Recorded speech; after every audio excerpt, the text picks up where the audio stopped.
যুক্তরাষ্ট্রের ওয়াশিংটন ডিসিতে অনুষ্ঠিতব্য national prayer breakfast অনুষ্ঠানের সঙ্গে মার্কিন সরকারের কোনো সম্পর্ক নেই, এমনটি জানিয়েছে ঢাকার মার্কিন দূতাবাস।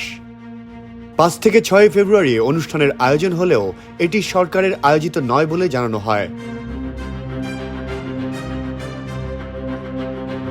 এর আগে বিএনপির ফেসবুক পোস্টে জানিয়েছিল, দলটির ভারপ্রাপ্ত চেয়ারম্যান তারেক রহমান, মহাসচিব মির্জা ফখরুল ইসলাম আলমগীর এবং স্থায়ী কমিটির সদস্য আমির খসরু মাহমুদ চৌধুরী এই অনুষ্ঠানে যোগ দেওয়ার জন্য আমন্ত্রণ পেয়েছেন।